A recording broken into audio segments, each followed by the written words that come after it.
Good morning church. Praise Lord. जय मसीह की। परमेश्वर की उपस्थिति में आप सभी का स्वागत है। आइए हम सब लोग शुरुआत की प्रार्थना करेंगे, परमेश्वर के सम्मुख जाएंगे उसके चरणों से। आइए मिलकर प्रार्थना करते हैं। हमारे स्वर्गीय महान जीवित परमेश्वर खुदा मनुष्य मसीह, हम आपसे प्रार्थना करते हैं पिता मनुष्य, या उस समय पिता मनुष्य जो आपकी ओर से मिला है पिता मनुष्य, उसके लिए हम आपको धन्यवाद करते हैं पिता। हम प्रार्थना करते हैं पिता मनुष्य, आज का समय पिता मनुष्य हमारे लिए अद्भुत रहे पिता मनुष्य, अच्छा रहे पिता मनुष्य, हम आपसे कुछ सीखने पाए पिता मनुष्य से। हम प्रार्थना करते हैं पिता मनुष्य, हम सबको यहाँ पर इकट्ठा किया पिता मनुष्य, उसके लिए हम आपको धन्यवाद करते हैं। जो लोग आ रहे हो रास्ते में पिता मनुष्य, आप उनको भी लेकर आना पिता मनुष्य, अपनी कवरिंग में लेकर आना पिता मनुष्य से हम प्रार्थना करते हैं। प्रार्थना करते हैं पिता मनुष्य, जो लोग नहीं भी आ रहे पिता मनुष्य, उनके मन को बदलना पिता मनुष्य, ताकि वो भी आने पाए पिता मनुष्य। हम प्रार्थना करते हैं पिता मनुष्य कि आज का समय पिता मनुष्य आप बात करना पिता मनुष्य, अपने वचन के द्वारा हमें कुछ सिखाना पिता मनुष्य। हम प्रार्थना करते हैं पिता मनुष्य, आज की आराधना के लिए प्रार्थना करते हैं पिता मनुष्य, मिलकर और प्रेम के साथ आनंद के साथ हम आपकी आराधना करने पाए पिता मनुष्य। वो आराधना पिता मनुष्य आपको भाने पाए पिता मनुष्य। हम प्रार्थना करते हैं पिता मनुष्य, कोई भी डिस्टर्बेंस ना होने पाए पिता मनुष्य, सारी चीज़ें शांति से होने पाए पिता मनुष्य। हम आपकी अगुवाई को मांगते हैं पिता मनुष्य, आपके प्रेजेंस को मांगते हैं पिता मनुष्य, सारी चीज़ों में पिता मनुष्य आप अपनी अगुवाई करना पिता मनुष्य। प्रार्थना करते हैं पिता मनुष्य, जो भी पास्टर जी को द्वारा संदेश को रखा है पिता मनुष्य, और प्रार्थना की सामर्थ्य से पिता मनुष्य संदेश होने पाए पिता मनुष्य। हम प्रार्थना करते हैं ऐसा संदेश हो पिता मनुष्य जो हमारे जीवन को बदलने वाला हो पिता मनुष्य। हम प्रार्थना करते हैं पिता मनुष्य, वो संदेश हमारे लिए हो पिता मनुष्य, आप हमसे बात करना पिता मनुष्य। हम प्रार्थना करते हैं पिता मनुष्य, हम अपने मन की सुरक्षा करने पाए पिता मनुष्य, आप मदद करना पिता मनुष्य। प्रार्थना करते हैं पिता मनुष्य, सारी चीज़ों में पिता मनुष्य आपके हाथों में देते हैं पिता मनुष्य, सारा आदर सारी महिमा आपको देते हैं, प्रभु यीशु मसीह के नाम से मांगते हैं, आमीन। सभी लोगों को गुड मॉर्निंग, जय मसीह की। आइए हम परमेश्वर की आराधना करेंगे। है मेरा वही ठिकाना, मेरा यीशु रहता जहाँ, सियोन देश में रहता है वो, मुझको बुलाता वहाँ। है मेरा वही ठिकाना, मेरा यीशु रहता जहाँ, सियोन देश में रहता है वो, मुझको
आप हमारा ठिकाना हो पिता परमेश्वर। यहाँ पर हर जगह बिखरे हुए कांटे हैं पिता परमेश्वर, लेकिन आपके यहाँ पिता परमेश्वर मौसम जैसे बहारों का पिता परमेश्वर। आप धन्यवाद देते हैं पिता, हमें इसके लिए चुनने के लिए पिता परमेश्वर। आप हमें पवित्र करते हो, आप अपने जैसा हमें बनाते हो, इसके लिए धन्यवाद देते हैं पिता परमेश्वर। आप पिता परमेश्वर हमें बल दो पिता परमेश्वर, ताकि हम आप में बढ़ने पाए प्रभु जी। आप में पिता परमेश्वर सच्चाई और खराई से चलने पाए प्रभु जी, हम प्रार्थना करते पिता। धन्यवाद देते पिता परमेश्वर, आपके जैसा दिखने पाए हम पिता परमेश्वर। आप हमें पवित्र बनाइए पिता, हम धन्यवाद देते हैं पिता। पवित्र मुझे बना दे प्रभु, शुद्ध मुझे कर दे प्रभु।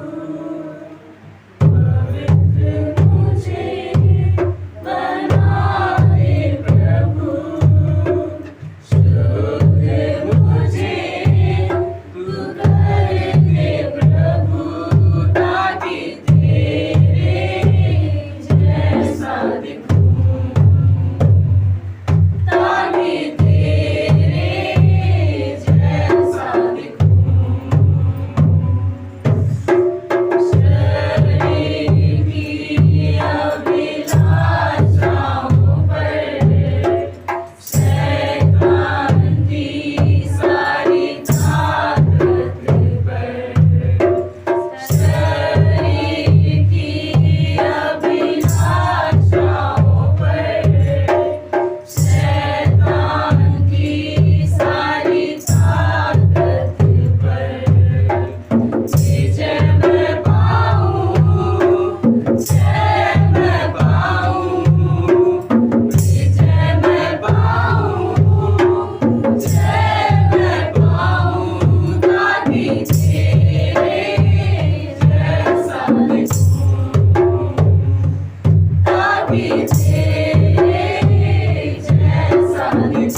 आपके सारे गुण पिता परमेश्वर हम में आ नहीं पाए प्रभु जी, हम प्रार्थना करते पिता, और आपके पास आते हैं पिता परमेश्वर, हम आपकी आराधना करते हैं पिता परमेश्वर, पूरे दिल और पूरे मन से पिता परमेश्वर, हम आपकी महिमा को करते हैं पिता परमेश्वर।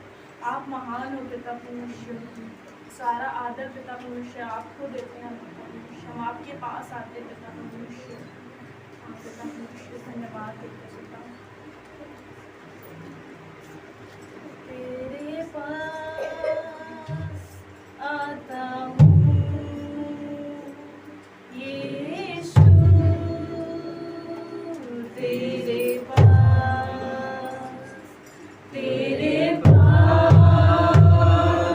आता हूँ यीशु, तेरे पास हर पल मेरी हर सांस तेरी स्तुति करती रहे, हर मेरी हर बात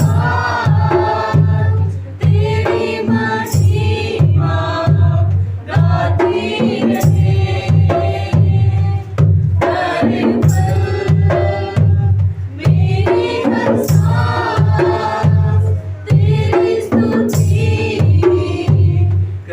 रहे,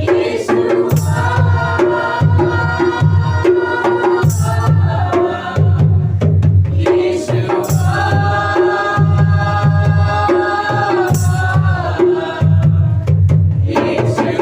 तेरी महिमा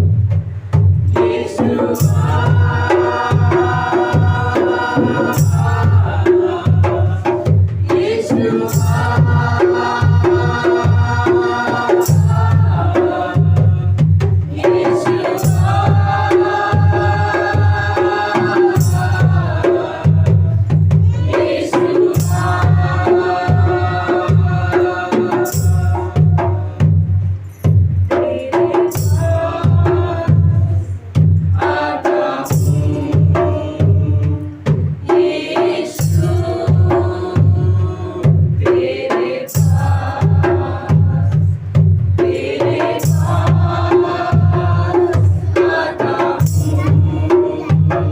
यीशु हमारी हर सांस पिता परमेश्वर आपकी महिमा आपकी स्तुति गाती रहे पिता परमेश्वर, हर चीज़ में पिता परमेश्वर हम आपकी महिमा को करते रहे पिता परमेश्वर। धन्यवाद देते इस आराधना के लिए पिता परमेश्वर, प्रार्थना करते आगे के समय को आपके हाथों में देते पिता परमेश्वर, पास्टर जी को आपके हाथों में लेते हैं, आप अपनी अगुवाई से भरना पिता परमेश्वर, अपने प्रेजेंस को लेना पिता परमेश्वर, जो भी सीखे अच्छे से सीखने पाए पिता हम प्रार्थना करते हैं, आप मदद करना पिता, सारी बातों को आपकी समझ रखते हैं, छोटी सी प्रार्थना प्रभु यीशु मसीह के नाम से आमीन। हमको मिली है शांति प्रभु तेरे उदार मन से, हमको मिली है शांति प्रभु तेरे उदार मन से, याद तुझे करते हैं हम अपने जीवन भर में, याद तुझे करते हैं हम अपने जीवन भर में,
तो यशायाह नबी की किताब 26 अध्याय वचन 3 और 6।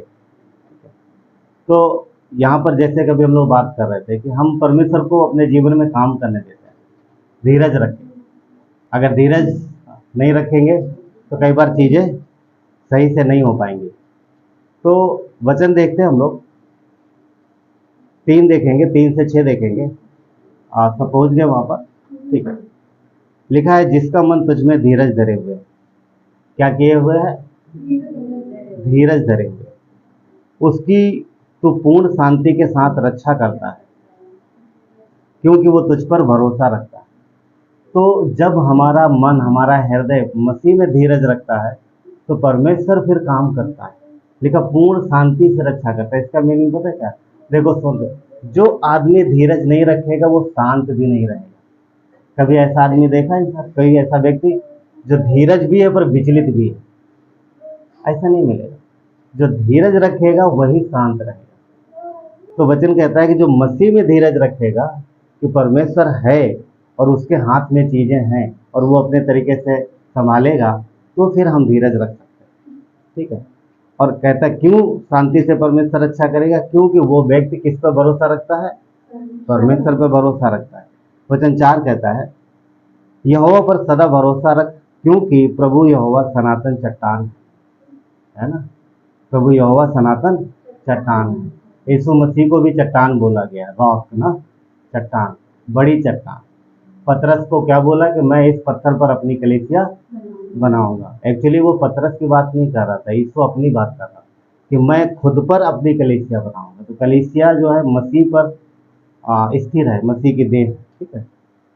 तो हम प्रभु पर भरोसा करते हैं। वो सनातन चट्टान मतलब शुरुआत, हाँ, उसका शुरुआत जो है परमेश्वर से सारी कुछ है। आगे वचन 5 कहता है, वो ऊंचे पद वालों को झुका देता है, जो नगर ऊंचे पर बसा है उसको वो नीचा कर देता है और उसको भूमि पर गिराकर मिट्टी में मिला देता है। कई साम्राज्य उठे, दुनिया में कई चार मुख्य साम्राज्य की विषय बात होती है जो संसार में आए और उन्होंने मसीह के अगेंस्ट में बहुत लंबा युद्ध छेड़ा और किसी ने तो बोला कि हम धरती पर रहने नहीं देंगे, मगर साम्राज्य खत्म हो गए और मसीह जो है वो बढ़ते गए, परमेश्वर का राज्य बढ़ता गया। तो यहाँ लिखा है कि ऊंचे पद वालों को झुका देता है ना। ऊंचे पद वालों को, जो घमंड करता है परमेश्वर के सामने, परमेश्वर उसको झुकाता है, मगर अपने तरीके से। वचन 6, वो पाँव से वरन दरिद्रों के पैरों से रौंदा जाएगा। तो आइए हम लोग प्रार्थना करते हैं। फिर परमेश्वर धन्यवाद देते हैं आपके अनुग्रह के लिए, आपकी करुणा दया के लिए। प्रभु यीशु आपका प्रेम सदा के लिए है। धन्यवाद कि प्रभु आप हमारी सहायता मदद करते हो प्रभु, अपने लोगों की देखभाल करते हो परमेश्वर। और प्रभु जब हम आप पे भरोसा रखते हैं परमेश्वर और धीरज रखते हैं तो हम आपके कार्य को अपने जीवन में देख पाते हैं। प्रभु यीशु आज के दिन में पिता परमेश्वर हम आपकी उपस्थिति मांगते हैं प्रभु, पवित्र आत्मा आपकी अगुवाई मांगते हैं। आगे के संदेश को प्रभु आपके हाथों में देते हैं। हम सबके हृदय छुए जाए परमेश्वर, आपके द्वारा प्रभु हमारे जीवन की सुरक्षा हो परमेश्वर, अगुवाई हो, भरपूरी हो पिता, और हम आपके जैसे दिखें प्रभु। धन्यवाद परमेश्वर कि आपने अपने लहू से हमें धोया और आपने हमें विजयी किया है परमेश्वर, संसार पर, शरीर पर, शैतान पर। तो प्रभु पिता परमेश्वर आज भी ये चीज़ें हमारे जीवन में हैं और हमें हमारे अगेंस्ट में, तो प्रभु आप हमें सामर्थ्य देते हो, धन्यवाद देते हैं। हर एक व्यक्ति के जीवन को आप जानते हो, उनकी आवश्यकताओं को जानते हो प्रभु परमेश्वर, हर एक के जीवन की तकलीफों को जानते हो प्रभु यीशु पिता। पूरे मंडली को आपके हाथों में देते हो परमेश्वर। पवित्र आत्मा आपकी सामर्थ्य के द्वारा हर एक व्यक्ति के जीवन को छुआ जाए परमेश्वर, और जैसा वचन कहता है कि आप उसे शांति से परमेश्वर, शांति से उसकी रक्षा करते हो पिता। तो परमेश्वर प्रभु हर एक व्यक्ति के जीवन में परमेश्वर आपकी सामर्थ्य दिखे और आपके कार्यों के द्वारा आपकी महिमा हो पिता परमेश्वर। धन्यवाद देते हैं यीशु नासरी के नाम से मांगते हैं, आमीन। बैठ सकते।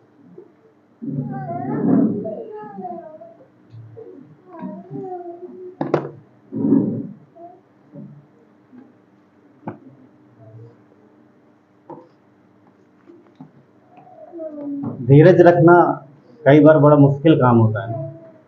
हाँ, और ये चीज़ें तब समझ में आती हैं जब ऐसी कुछ सही में सिचुएशन हो, जैसे कि कल, है ना, इंतज़ार कर रहे थे किस चीज़ का, है ना, कितने बजे कितने बजे कितने बजे, अभी तो वो समय एक एक मिनट भी बहुत लंबा लगता है ना, एक बहुत लंबा लगता है।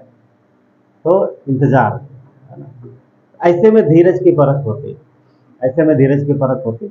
कई बार किसी चीज़ में अगर हमें इंतज़ार करना हो, किसी वस्तु का इंतज़ार करना हो, किसी चीज़ की आवश्यकता है और उसे जल्दी चाहिए और आपको कहीं जाना है, हाँ, तो ऐसे में फिर ये होता है कि वो व्यक्ति देर भी क्यों कर रहा है, जल्दी क्यों नहीं आ रहा।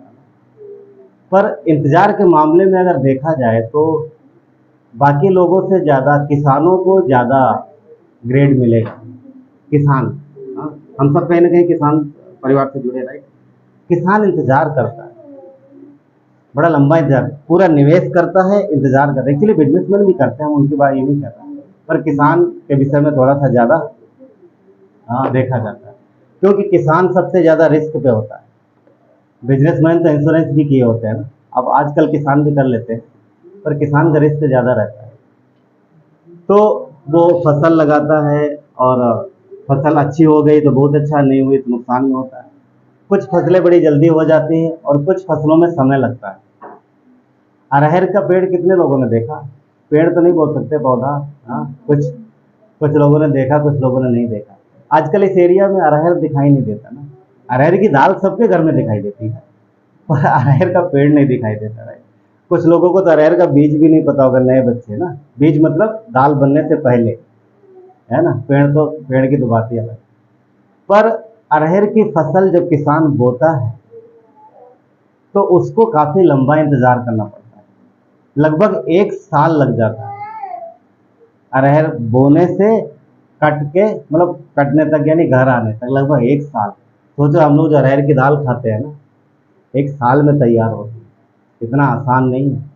और वो किसान दे, और बाकी अगर सोचो एक किसान ने अरहर का खेती बोई और दूसरे ने कोई और बोई, उसके तो कट के घर भी आ गए, इसके तो भी इतने इतने हुए। कई बार ऐसा कोई ककड़ी बो दे वैसा फटाफट हो जाता है, पर इसको इंतजार करना पड़ता है। पर वो धीरज रखता है, इंतजार करता है, जब फसल घर आती है तब आनंदित होता है, तब आनंदित होता है। तो किसान कई मामलों में बहुत धीरज रखता है।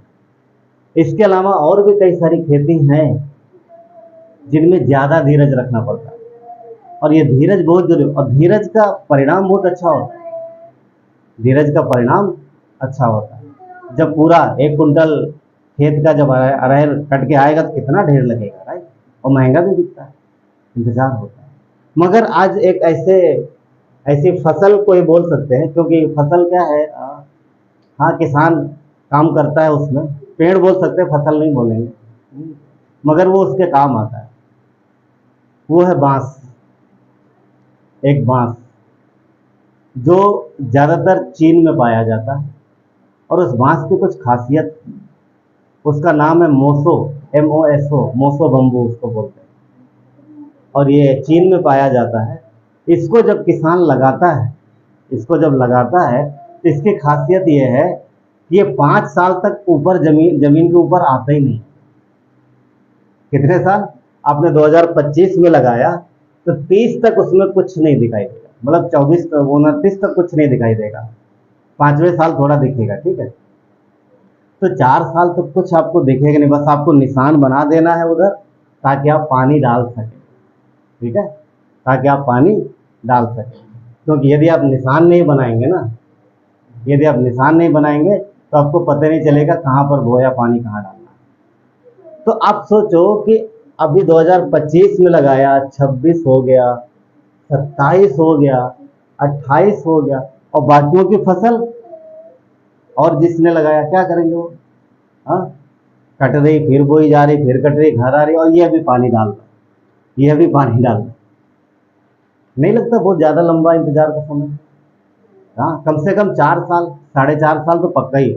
पूरा 4 साल, 5वां साल लगता है कई महीने बाद, मतलब 5वें साल में वो ऊपर आ ही जाता है, पूरा होते होते 5 साल। तो लगभग 5 साल तक बहुत लंबा इंतजार करना पड़ता है। क्या धीरज है आज के टाइम में? आपको कोई पौधा बोला जाए लगाओ और 5 साल पानी डालो, कुछ नहीं होगा। आपको कोई ऐसी ऐसी नौकरी दी जाए कि ये करो 5 साल सैलरी नहीं मिलेगी, है ना? कौन करेगा? कोई नहीं करता, पर किसान करता, किसान करता। उसने निवेश किया है और निवेश करते ही जा रहा, निवेश करते ही जा रहा, अपना समय दे रहा है, पानी के लिए ट्यूबवेल वगैरह सुरक्षा दिया उसने चारों तरफ, और ध्यान रख रहा है, और वो निवेश किए जा रहा है, निवेश किए जा रहा है, धीरज रख रहा है, धीरज रख रहा है। मगर वचन कहता है परमेश्वर ना, जो प्रभु में धीरज रखता है तो परमेश्वर उसे आनंदित करता है, राइट? तो ये किसान बो देते हैं। अफकोर्स हम ये नहीं बात कर रहे कौन सच्चे परमेश्वर को मानता नहीं मानता, पर धीरज रखते हैं और भरोसा रखते हैं। उस बांस की खासियत ये है कि 5वें साल वो थोड़ा सा ऊपर आएगा, निकल के आएगा थोड़ा, और उसके बाद आप यकीन नहीं करेंगे, कुछ ही सप्ताहों में वो 100 फीट का हो जाता है लगभग, कुछ सप्ताह के अंदर, समझे? 5 साल तक कुछ नहीं, 5वें साल जमीन के ऊपर आएगा, उसके बाद ऐसा रॉकेट जैसा बढ़ता है कि लगभग 100 फीट तक, 80-90 फीट पहुंच जाता है कुछ सप्ताह के भीतर। और ये बात किसको पता है? किसान को। इसके बाद और भी किसान को पता है, क्योंकि तभी उसने निवेश किया। इसके बाद उस बांस में से दूसरे बांस पे, तीसरे बांस पे, चौथे बांस ऐसे निकलते ही जाते हैं। और फिर उसके बाद जब उनकी कटाई होती है बांस की, तो लगभग 20 रुपया, 25 रुपया, 15 रुपया क्वालिटी के हिसाब से किलो बिकता है बांस। आप समझ रहे हैं? 5 साल तक उसने धीरज रखा, 5 साल तक पानी डाला, सब कुछ किया। उसके बाद जब फसल आनी तैयार हो गई तो फिर बहुत सारा पैसा आता है। इतना ही नहीं, फिर उसको लंबे समय तक कोई निवेश नहीं करना, क्योंकि वो पेड़ लगभग 50 से 60 साल तक चलता है। समझ रहे? एक बार निवेश किया फिर वो चलते रहेगा, उसमें निकलते रहेंगे, दूसरे निकल, बस काटते जाओ, बस आप काटते, फिर पानी भी डालने की जरूरत नहीं। क्यों? क्योंकि उन 5 साल में, जिस 5 साल में उसने पानी डाला है, उस बांस की जड़ पूरा अंदर गहराई में जा रही, जमीन के अंदर, और जमीन के अंदर जब जा रही है तब वो दिख नहीं रही है, तब वो दिखाई नहीं दे रही। पर जब वो पेड़ बाहर आता है और जब फल आता है बाहर, तो फिर वो फसल चलती ही रहती, वो फसल चलती ही रहती। क्यों? क्योंकि लंबा इंतजार। दरअसल प्रभु में परमेश्वर का वचन हमें यही सिखाता है कि मसीह में हमें यही धीरज रखना, क्योंकि एक बार हमने प्रभु में धीरज रखा, इस जिंदगी ये एक बार निवेश किया, ये अनंत के लिए है। आप समझ रहे हैं? हम अभी जो यहाँ बो रहे हैं, निवेश कर रहे हैं, 70 50 साल 60 साल जीवन जो भी है, ये जो अभी हम कर रहे हैं, इसका फल हमें हमेशा अनंत तक मिलेगा, अनंत तक मिलेगा।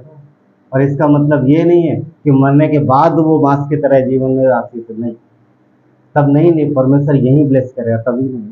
तो हमें धीरज रखना, तभी यशायाह कहता है 26:3 कि जिसका मन प्रभु में धीरज रखे। अगर हम धीरज नहीं रखेंगे तो विचलित होंगे, और वैसे में शैतान हमारे दिमाग से खेलेगा, कुछ और रास्ता निकालो, कुछ और उपाय करो। वो एक बात, इसलिए जरूरी है कि हम धीरज रखें। परमेश्वर हमें चाहता है कि हम धीरज रखें। याकूब का 1:4 कहता है, जिसका याकूब का 1:4, पर धीरज को अपना पूरा काम करने दो, ताकि तुम पूरे सिद्ध हो जाओ और तुमने किसी बात की घटी ना हो। जब तक समय पूरा नहीं होता, किसान मेहनत करता ही रहता, वो पानी डालता रहता, सुरक्षा करता रहता। तो यही वचन कह रहा है कि हमें मेहनत करना है, प्रभु पर भरोसा रख के अपने जीवन में परमेश्वर के साथ चलते जाना है, ताकि वो हमें सिद्ध करे।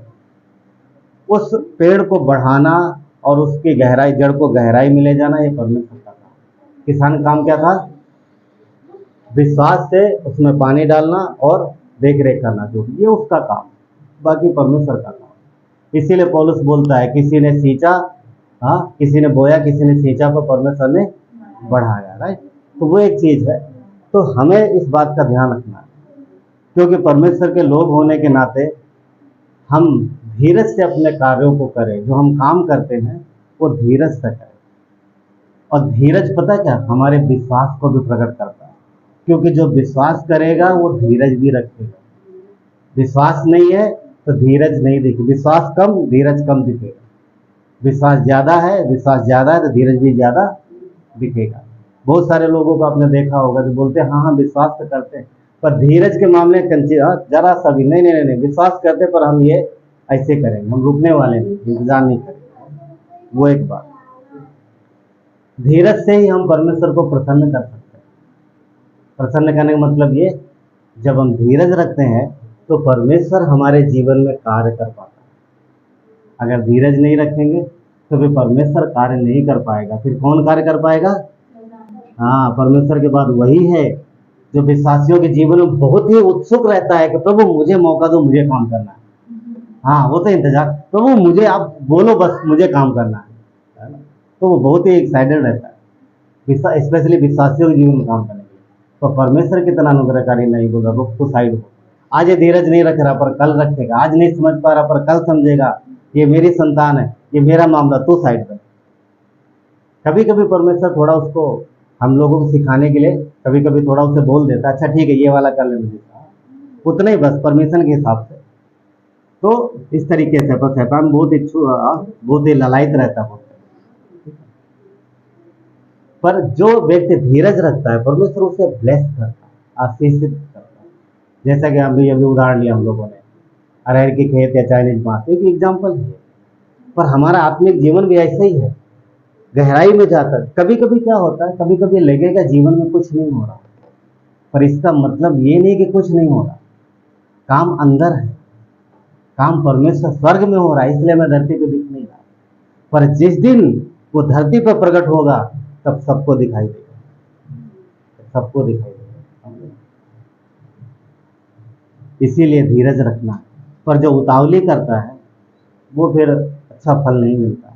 नीति वचन 20 इस बात की गवाही देता है, 20 का 21, कि जो भाग उतावली से मिलता है अंत में उस पर आशीष नहीं होती, आशीष नहीं होती। तो हमें धीरज रखना आना चाहिए, और धीरज हमारे विश्वास को प्रकट करता है। और क्यों आशीष नहीं होती? क्योंकि जब हमने धीरज नहीं रखा तो परमेश्वर की योजना उसमें काम नहीं करेगी, उस कार्य में, क्योंकि वो योजना किसकी? हमारी खुद की है। हमने परमेश्वर की ओर से तो योजना बनाई नहीं। जैसे बालाक था ना, बहुत सारा धन देख करके विचलित हुआ, अरे मुझे चाहिए चाहिए चाहिए। बिलाम बालाक का धन देख के ना, अब वो परमेश्वर को बोला प्रभु कोई सेकंड योजना नहीं, पहली योजना क्या? तू बोलता, परमेश्वर बोलता नहीं जाना। अब बिलाम परमेश्वर से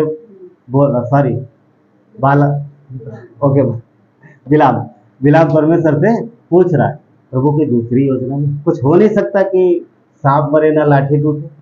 कहावत है, ये वाला भी काम हो जाए, हमारा वो काम भी हो जाए, है ना? परमेश्वर ने बोला ठीक है जा, मगर वचन कहता है कि परमेश्वर उसके अगेंस्ट में था। उसकी नजरें कहाँ थी? धन पे, वो सोने पर। वो उतावली से उसे पाना चाह रहा है पर नहीं कर पाता। एक बार हमें याद है, हमारे एरिया में जिधर हम रहते हैं, एक बोल सकते हैं एक मतलब क्रेज जैसा आ गया था, क्रेज एक काम करने का, मुर्गी पालन का कार्य, आप लोग जानते नहीं है।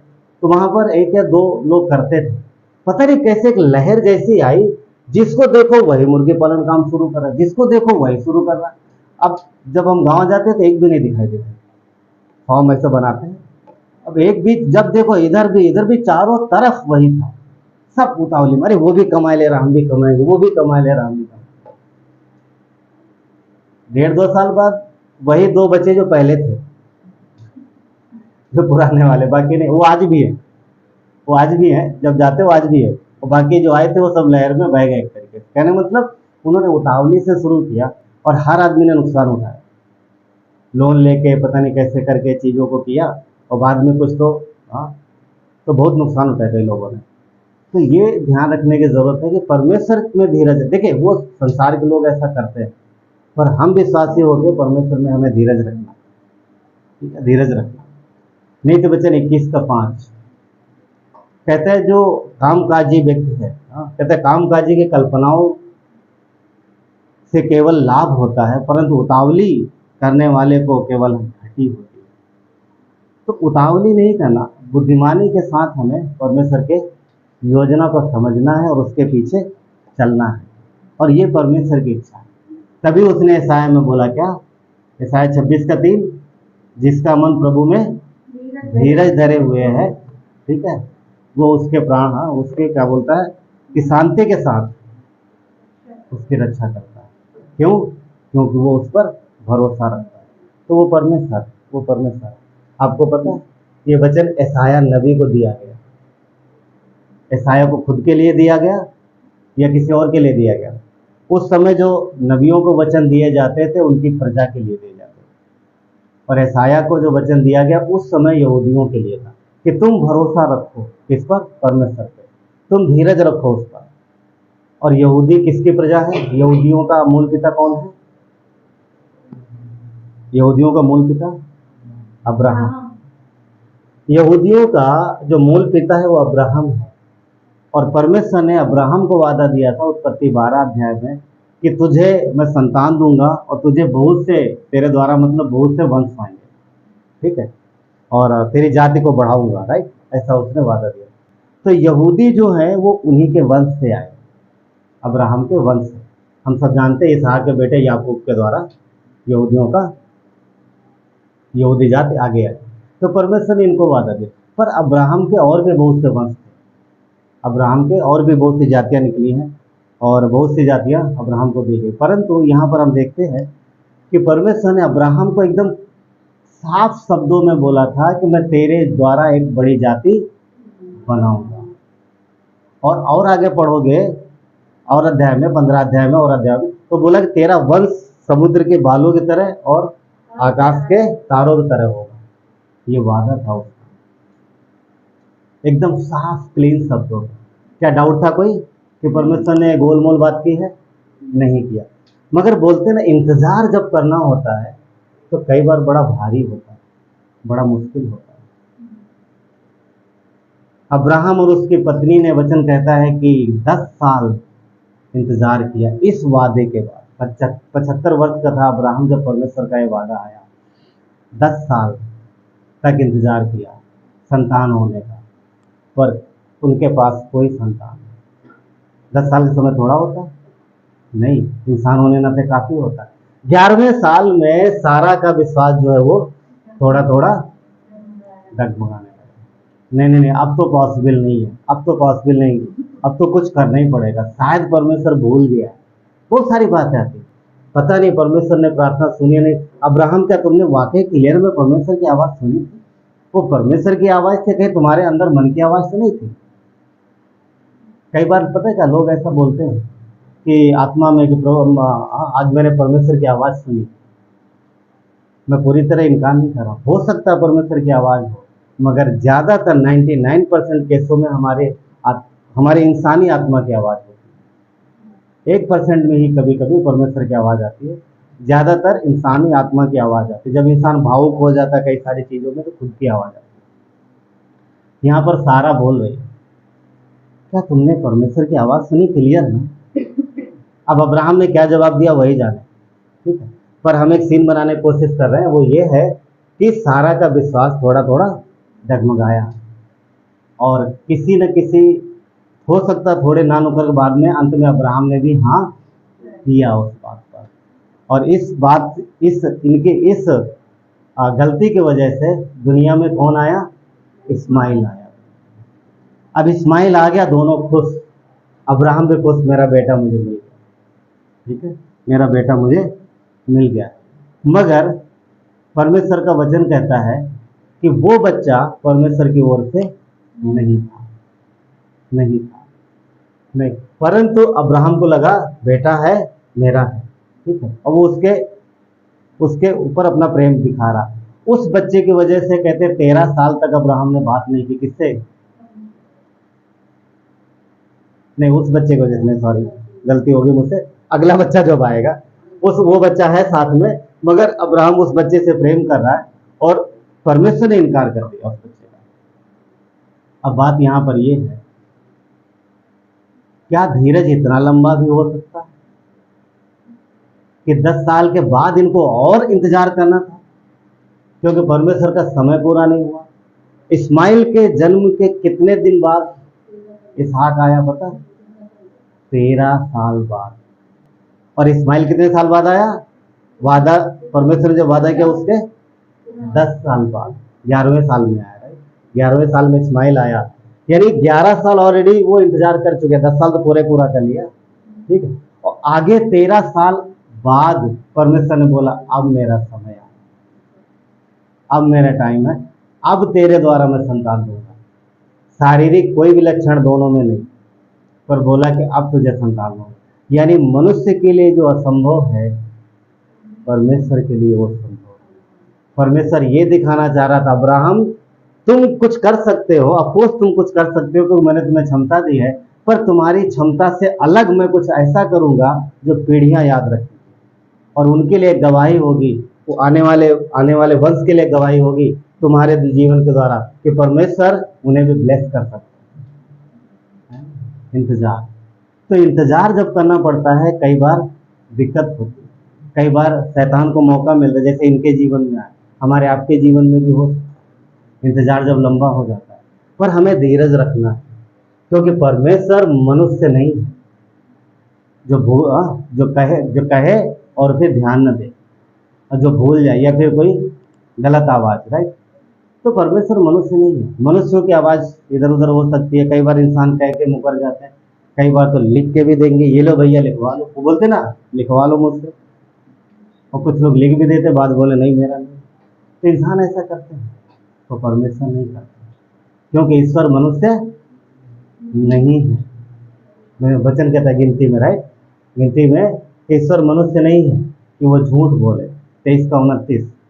और ना ही वो इंसान है, ना वो आदमी है कि अपनी इच्छा बदल जाए। नहीं, उस समय मैंने बोल दिया था पता नहीं मुंह पर, अभी वो मैं गलत उसमें था, मतलब और मेरा उस समय ध्यान नहीं था बराबर, होता ना ऐसा, अरे मैं कुछ पता नहीं कैसे मैंने बोल दिया पर ये काम नहीं होगा, होता है आमतौर पर इंसानों में होता है। तो परमेश्वर ऐसा बिल्कुल नहीं करता। क्यों? क्योंकि वो मनुष्य नहीं है। वो जो बोलता है वो होगा, जो उसने वादा दिया है वो होगा। मनुष्य फिर जाते हैं, हाँ, परिस्थितियां विचलित कर देती। क्यों? क्योंकि हम आंखों से देखने लग जाते हैं। कई बार आंखों से वो चीजें दिखाई देती हैं हमें जो हमारे सामने है, तो वो चीजें हम नहीं देख पाते जो हमारे सामने नहीं है। सेम जैसे अब्राहम और सारा, उनको क्या अपनी शारीरिक दशा दिखाई दे रही थी, वो खुद को देख करके सोच रहे थे कि ये संभव नहीं है, तो परमेश्वर की योजना कुछ और थी। हाँ, तो यहाँ पर प्रॉब्लम हुआ। बट परमेश्वर का वचन कहता है, पता क्या कहता है कि वो जो भी उसके मुंह से निकला है वो पूरा होगा। जो उसने कहा वो होगा ही होगा, वो होगा ही होगा। इंसान का कुछ कह नहीं सकते, इंसान आज है कल नहीं है। कुछ लोग बोलते तुम्हारे पापा ने बोला था, पहले जब टाइम में चलता था तुम्हारे दादा ने कर्ज लिया था अब तुमको भरना पड़ेगा। अब पता नहीं दादा ने लिया था या नहीं, उन्होंने वादा किया था तुमको निभाना पड़ेगा। कई लोग 12 ऐसा लोग करते थे, पता पहले बंधुआ मजदूरी चलती थी। हाँ, पता किसी को, अगर किसी का एक व्यक्ति किसी के अंदर बंधुआ है उस समय, आज के टाइम में नहीं, तो उसके आने वाली पीढ़ियां तो उसके अंदर काम करेंगी। एक मूवी आई थी, हालांकि मैसेज में मूवी का नहीं बोलना चाहिए, परंतु वो मैच हो रहा, कौन सी थी वो जिसमें कटप्पा किसमें है? हाँ, तो वो बोलता है कि मेरे पुरखा इस सिंहासन के साथ बंधुआ है। बोलता मैं इस सिंहासन के साथ बंधा हूँ, मेरे पुरखा भी इस सिंहासन की सेवा करते थे और मैं भी करूँ, मेरे बच्चे भी करेंगे। मैं मनुष्य का सेवक नहीं हूँ, मैं इस सिंहासन का सेवक, जिस सिंहासन पर जो बैठेगा मैं उसके अधीन हूँ। पॉइंट मेरा बोलने का ये था कि लोग ऐसे ही कई बार पीढ़ी दर पीढ़ी वो बंधुआ मजदूरी में बन जाते, हाँ बन जाते, और लोग याद दिलाते देखो तुम्हारे दादा पुरखा ऐसे थे, हाँ वचन याद दिलाते। पर आजकल वो माहौल नहीं रहा। पहले भी लोग मुकर जाते थे कई बार, अब उनका जीवन खत्म, वचन खत्म, क्योंकि इंसान का जीवन थोड़े समय होता। तो परमेश्वर पर भरोसा हम इसलिए कर सकते हैं कि वो सदा के लिए, उसका वचन हमारे और हमारे साथ हमारे वंश के लिए भी रहेगा। अब्राहम को जो वादा दिया उसको और उसके वंश के लिए, और अब्राहम गया, उसका वंश है आज, क्या वादा है? तो जिसने वादा किया वो मर गया, तो परमेश्वर है, इसलिए हम परमेश्वर पर भरोसा कर सकते हैं। यशायाह 40 कहता है कि घास सूख जाती, फूल मुरझा जाता, परंतु परमेश्वर का वचन सदैव अटल रहेगा। मनुष्य चला जा सकता है, मनुष्य के साथ उसका वादा भी चला जाता है, तो परमेश्वर का वादा सदा रहता है। उसके मुंह से जो भी निकलता है वो पूरा होता ही है। तभी यीशु ने भी क्या ऐसा वचन कोई यीशु ने बोला? क्या यीशु के मुंह से ऐसा कोई वचन निकला? हाँ निकला। आकाश और पृथ्वी टल जाएंगे परंतु मेरे मुंह से जो भी बातें बोलता, जो मैंने कहा है उनमें से कुछ भी सेम मैच हो रहा। वही और परमेश्वर इधर बोला, जो मैंने कहा है वो नहीं टलेगा। मरकुस 24:35, मत्ती 24:35, मरकुस 13:31 और लूका 21:33 में मिलेगा। इसलिए हमें अपने जीवन में याद रखना है क्या, कि जो वादे परमेश्वर ने हमसे आपसे किए हैं 100% वो पूरा करेगा। हमें धीरज रखने की जरूरत है। हमें आपको धीरज रखना, क्योंकि जब धीरज नहीं रखेंगे तो शैतान को मौका मिलेगा। एक प्रचारक ने बोला था कि शैतान हमेशा कंधे पर बैठा रहता है, इधर बैठे रहता है कि तुम कुछ भी करो कान में फुसफुसाने लगे परमेश्वर के अगेंस्ट में, विश्वास के अगेंस्ट में, ताकि जो भरोसा हम आप रखते हैं वो डगमगा जाए। बोलता हमेशा तैयारे रहता है। कंधे पे बैठा रहना मतलब ये मत बोलो इधर हटाओ यार इसको, हाँ जरा इधर लगा कैमरा, इधर कैमरा फोटो आ रही क्या शैतान की, ऐसा नहीं करता। इस तरह नहीं कहने का मतलब ये है कि हमेशा रेडी रहता है, वो तैयार रहता, हर समय नहीं रहता। आपको सबको पता है ना कि शैतान सर्वव्यापी नहीं है, ना दुष्टात्मा है। ये क्षमता उसके अंदर हमारे आपके जैसी, मतलब मनुष्यों के जैसी। यदि आप यहाँ पर मौजूद हैं तो आप अपने घर पे नहीं हैं, पर परमेश्वर सब जगह है। परमेश्वर स्वर्ग में भी है, यहाँ भी है, सब जगह। तो शैतान ऐसा नहीं है, समझ रहे?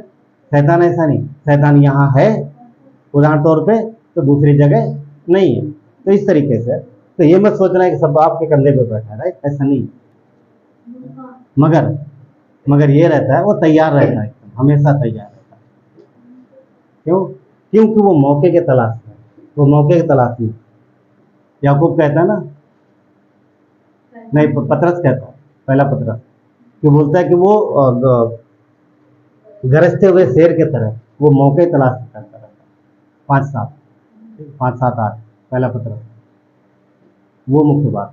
तो वो हमेशा तैयार रहता है, पर हमें भरोसा रखना। परिस्थितियां हो सकती है जो विचलित करें, जैसे सारा और अब्राहम, उन्होंने क्या देखा, वो बूढ़े हो रहे हैं, अब संभव नहीं है। तो परमेश्वर ने उनके द्वारा वो वादा की, वो पूरा किया जो मनुष्य से संभव नहीं है, राइट? किसान का जो उदाहरण हमने लोगों ने लिया, राइट? किसान, बांस का फसल कितना अच्छा है, पर वो क्यों ऐसा करा था पता है? किसान, चाइनीज किसान, वो लोग चाइना में मिलता बहुत, क्योंकि वो आगे का देखते हैं, आगे का। अभी मेहनत है पर फल देख के आनंदित रहते हैं, आनंदित रहते हैं। वही हमारा आपका जीवन। हमें ये नहीं, वो फल देख के आनंदित रहना चाहिए कि ये जीवन ऐसा चल रहा है, हम इसमें कष्ट उठा रहे हैं, हम इसमें तकलीफ उठा रहे हैं, परंतु हमारा जो जीवन है मसीह में वो बहुत ही आनंदित है। हम इस जीवन के लिए सिर्फ विश्वास नहीं करते, हम सिर्फ इस जीवन के लिए तकलीफ नहीं उठा रहे हैं, ना इसी जीवन के लिए विश्वास रख रहे हैं। अगर सिर्फ इसी जीवन के लिए तो पौलुस कहता है तुम्हारा विश्वास रखना व्यर्थ है। क्यों? क्योंकि इसके बाद भी हमारा जीवन है जो अनंत के लिए। 1000 साल तक तो हम सब परमेश्वर के साथ रहेंगे इसी धरती पर। कितने साल? किसी भी यकीन हुआ? 1000 साल तक जिंदा रहेंगे। हाँ शरीर में, हाँ शरीर में बीमार नहीं पड़ेंगे ना, दवाई नहीं चाहिए, खाना परमेश्वर उपाय करने वाला वो जानता है, और घर वो बना रहा, सब कुछ हमें कुछ नहीं करना पड़ेगा। नहीं करना पड़ेगा ना, काम दिया उसने, क्या करना पड़ेगा? रूल करो, अधिकार दिया, हम बाकी लोगों पर अधिकार करो, मतलब हमें वो काम दिया, तो बाकी कुछ नहीं करना, काम तो नहीं जाना पड़ेगा ना। आज होती किसी को भी सब काम करें ना, बिल्कुल नहीं जाना, सब कुछ परमेश्वर करें। तो वो जिंदगी जो 1000 थोड़े समय के लिए इतना हम सब कुछ करते हैं, एक परमेश्वर का धन्यवाद कि आगे की जिंदगी के लिए सब उसने कर दिया, हमें कुछ नहीं करना। उसके लिए हमें मेहनत करना, उसके लिए हमें परमेश्वर के पास आना, वो परमेश्वर चाहता है। और इसीलिए हम बेसब्री से उसका इंतजार करते रहे। इंतजार करना, वो आने वाला है हमें लेने और आपको। और जिस दिन आ गया उसी दिन से टाइम शुरू। किस चीज़ का?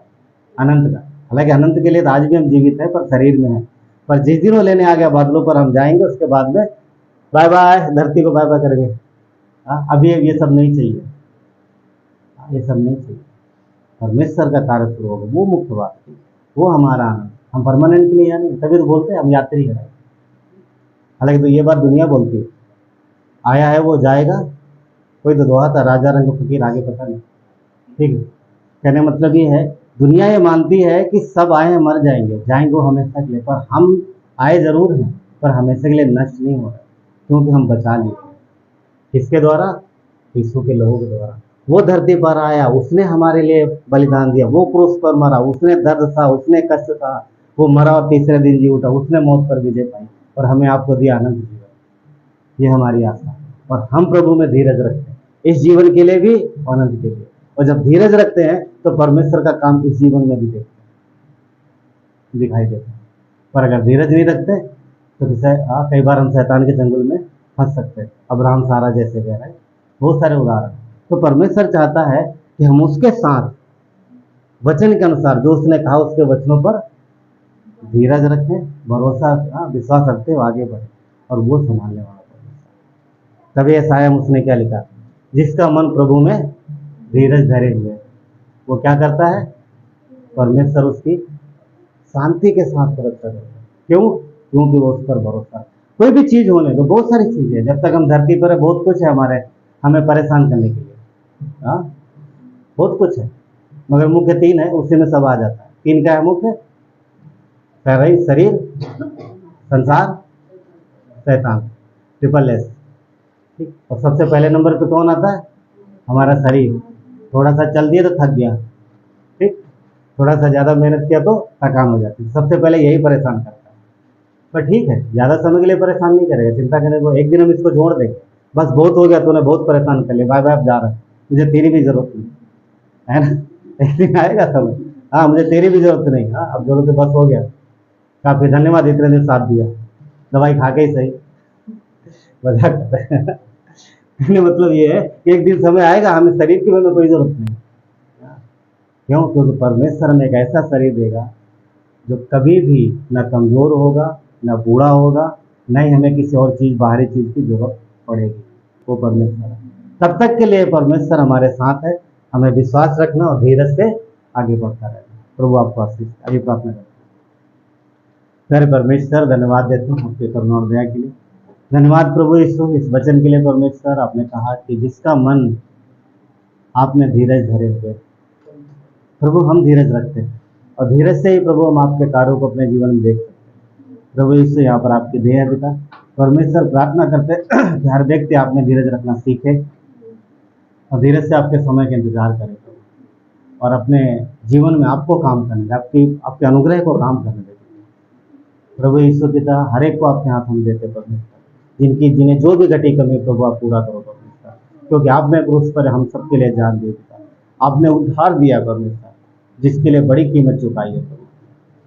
इस धरती के जीवन के लिए भी प्रभु आपने जिम्मेदारी ली, क्योंकि चरवाहा अपने भेड़ों की जिम्मेदारी लेता है, वो रिस्पॉन्सिबल है प्रभु, आप रिस्पॉन्सिबल हो परमेश्वर।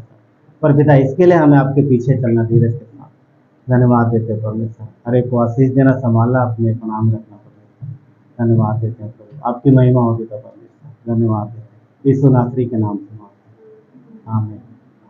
तेरा प्यार है महान, तेरा प्यार है जहां, मैं जो पहले खुदा था तूने डाली मुझमें जान। तेरा प्यार है महान, तेरा प्यार है जहां, मैं जो पहले खुदा था तूने डाली मुझमें जान। क्यों ना बोलूं कि मैं तेरी जय जयकार, क्यों ना बोलूं कि मैं तेरी जय जयकार, जय जयकार, जय जयकार।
धीरज ना, समझ पाए।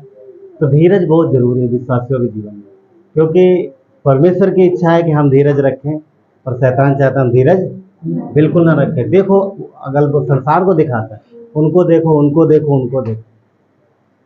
तो ऐसे में तो दुनिया किस तरीके से अपने जीवन को संभालती है? अपनी बुद्धि और अपनी ताकत से, ठीक है। तो संसार यानी शैतान और बहुत सारी चीज़ें हमें यही सिखाती है, तुम भी इसी तरीके से करो।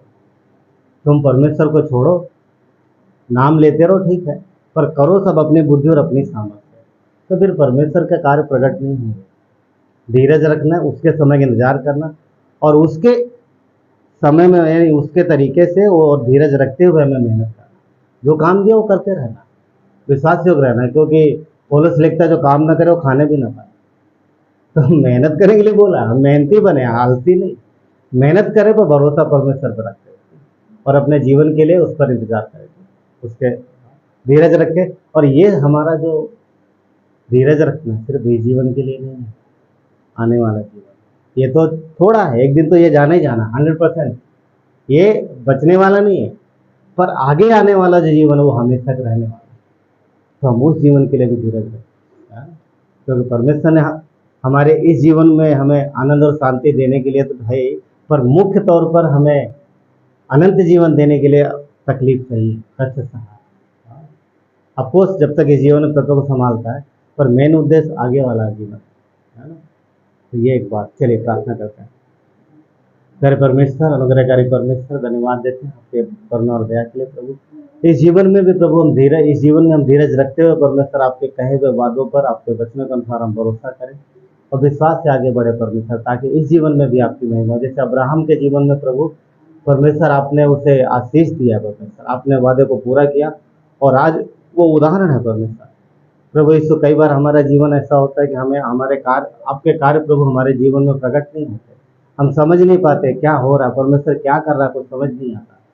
तो परमेश्वर समय पूरा होता है, पर जब समय पूरा होता है तब चीज़ें प्रकट होती है। पर इसका मतलब ये नहीं है प्रभु कि आप काम नहीं करते, आप हमेशा हमारे जीवन में काम करते हैं। प्रभु हमें धीरज रखना परमेश्वर, जो हमें अपने जिम्मेदारी सौंपी हम वो करें, बाकी आप काम करते हो।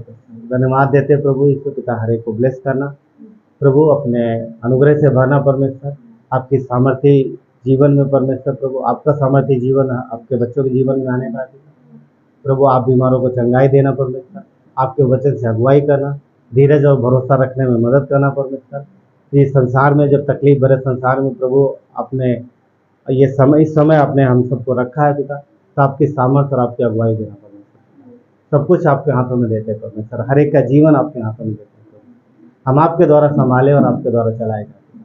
धन्यवाद देते परमेश्वर, आपकी महिमा हो प्रभु। धन्यवाद देते, किसी को अगर किसी प्रकार घटी कमी आप पूरी करना परमेश्वर प्रभु यीशु, बीमारों को चंगाई देना पिता। एक बार फिर से प्रार्थना करते परमेश्वर प्रभु यीशु, उन्हें छूना और प्रभु अपने सामर्थ्य से, अपने सामर्थ्य हाथ से प्रभु ने चंगाई देना। धन्यवाद देते प्रभु, हर एक व्यक्ति के जीवन में प्रभु आपका अनुग्रह, आपकी शांति, आपकी महिमा हो पिता। धन्यवाद देते हैं, सारा आदर गौरव महिमा आपको देते हैं, यीशु नासरी के नाम से, आमीन।